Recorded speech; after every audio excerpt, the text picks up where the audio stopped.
You think you are weak because your world made strength optional. You sit in a chair, you ride in a car. You carry food for 10 seconds from a store shelf to a basket. Then you imagine ancient humans as smaller, dirtier, half-starved versions of us. But what if that picture is wrong? What if many ancient humans were not weak at all?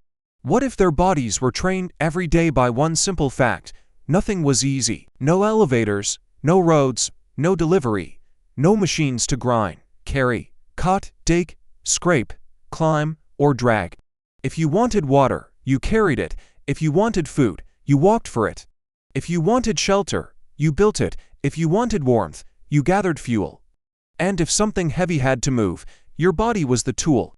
So were ancient humans stronger than us? The answer is not as simple as yes. A modern powerlifter could probably lift more weight in one clean movement than almost any person in the deep past. A trained sprinter could outrun many ancient people over a short track. A professional athlete today has food, coaching, recovery, shoes, medicine, and a body shaped for one specialized task. Ancient humans were not gym superheroes. They were not all giant warriors. Many were injured. Many were hungry. Many were sick. But strength in the ancient world did not mean one perfect lift in a clean room.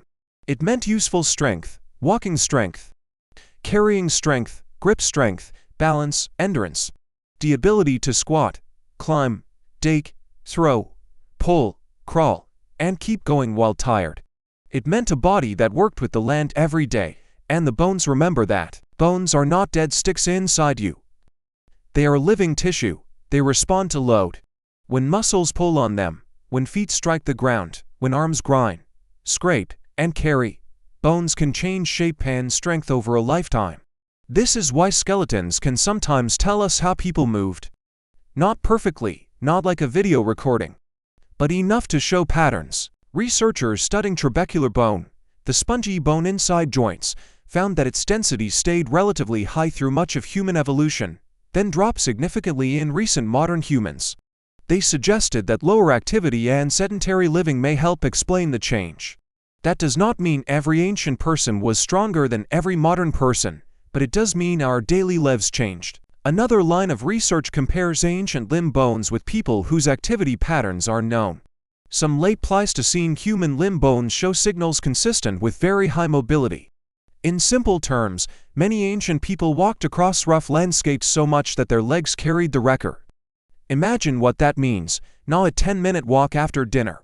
Not a treadmill, real distance over uneven ground. Hills, mud, stone, roots, heat, cold, children, tools, meat, water, and firewood. A modern person might train legs for 1 hour. An ancient person might need legs for the entire day. But one of the most surprising discoveries has not come from men hunting mammoths, it comes from women. A study of prehistoric women in Central Europe compared ancient arm bones with the arms of modern athletes. Some prehistoric women from early farming communities had upper arm strength estimates greater than modern elite rowers. That does not mean they were doing sport, it means daily work was enough to build powerful arms. Grinding grain by hand, digging, planting, carrying, processing food, working hides, moving loads. The past was not only strong men with spears. It was also women whose bones recorded years of repetitive, heavy work. This matters because we often imagine strength as something visible, big muscles, gym bodies, heroic poses. Ancient strength may have looked different. A person could be lean, scarred, and not especially large, but still have extraordinary practical strength. Hands that could grip stone tools for hours. Feet that knew uneven ground. Hips and ankles that could squat easily. Backhand shoulders used to loads. Core strength built by carrying children, wood, meat, water, hides, and stones. The body was not trained by sets and reps, it was trained by necessity.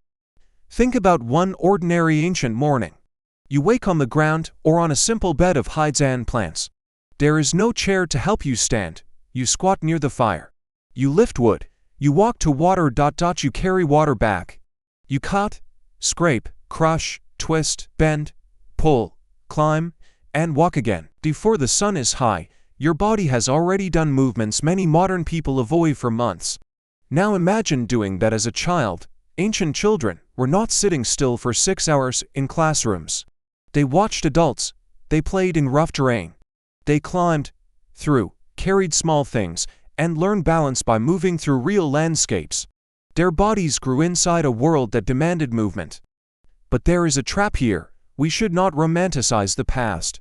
Ancient strength came with a price. There were no rest days in the modern sense. No surgery for torn ligaments, no antibiotics for infected wounds. No guaranteed calories after hard work. A strong body could still break.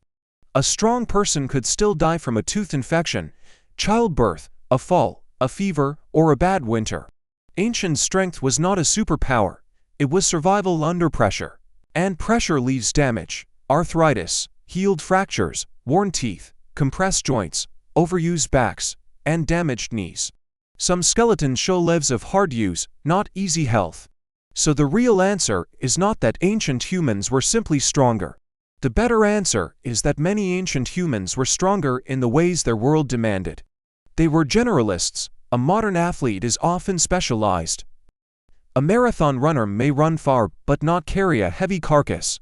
A weightlifter may lift enormous weight but not walk all day over broken ground. A climber may have amazing grip but not dig roots, butcher animals, carry water, and sleep in the cold. Ancient humans needed a mixed body. Not the best at one thing, good enough at many things. Strong enough to carry, fast enough to react. Tough enough to continue.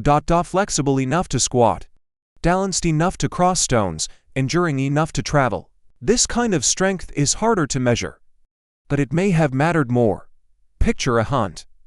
The dangerous part is not only throwing a spear. It is tracking for hours, moving quietly, climbing slopes, crossing streams, carrying tools, and controlling fear. Then, if the hunt succeeds, the hardest labor may begin after the animal is dead: cutting, dragging, butchering, and carrying meat back before scavengers arrive. A successful hunt could turn into a strength test for the entire group. Now picture gathering. It sounds gentle, but it can mean walking far, digging roots from hard ground, carrying baskets, breaking shells, pounding seeds, and returning with weight on the back, shoulders, head, or arms.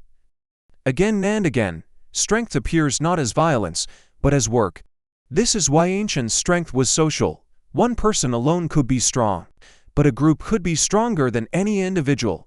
Several people lift a log, two people carry an injured member. Children gather small wood, elders direct effort. A skilled toolmaker turns stone into sharp edges that make every arm more effective. Strength was not only muscle, it was coordination, it was timing. It was knowledge of how to use the body without wasting it. This is the part modern people often miss. We separate strength from intelligence. But in the ancient world, physical skill was intelligence: reading ground while walking, choosing a grip, feeling balance, throwing accurately, carrying without spilling, moving silently, knowing how much weight a tired person can still handle. These are not simple things, they are learned body knowledge. So how would you compare yourself to them? If the test is a bench press, maybe you win. If the test is 100 meters on a modern track, maybe you win. If the test is living for weeks without machines, walking over uneven land, carrying water, sleeping cold, gathering food, making tools, climbing, squatting, digging, and staying useful while tired, the answer may change. Their strength was not built for display. It was built for survival. Modern life protects us, that is good. It gives us medicine, safety, comfort, and time, but comfort also removes loads. Floors become flat, food becomes packaged, water comes through pipes, heat comes from walls, travel comes from engines. Your body no longer has to negotiate with the landscape every hour. And when the body is not asked to be strong, it often becomes less strong. That is not a moral failure, it is biology. The body adapts to the world it lives in. Ancient bodies adapted to hard movement. Modern bodies adapt to sitting, screens, vehicles, and convenience. So were ancient humans stronger than us? Some were probably stronger than many of us in everyday practical ways, some were not. A sick ancient child was not stronger than a healthy modern adult. An injured elder was not stronger than a trained athlete. A starving person was not stronger because they lived in the past, but as a population, many ancient humans lived inside a movement-rich world and built strong bones, durable legs, powerful hands, and bodies capable of daily physical work most modern people rarely experience. The surprising truth is that they may not have needed to look strong to be strong. No gym, no mirror, no protein shake, no sports science. Just a world that demanded movement from sunrise to sleep. At the beginning, you imagine ancient humans as weaker versions of us. But maybe many of them would look at us and wonder why we have so many machines to do what bodies once did. The ancient body was not perfect. It suffered, it broke, it aged, it carried scars. But it was not primitive in the way we often imagine. It was a body shaped by walking, lifting, carrying, gripping, balancing, climbing, digging, and surviving. A body trained by the world. And in that sense, ancient humans may have been stronger than us, not because they were superheroes, but because their lives never let them forget what a human body is for. If you enjoyed this journey into the distant past, subscribe for more stories about ancient humans and human evolution.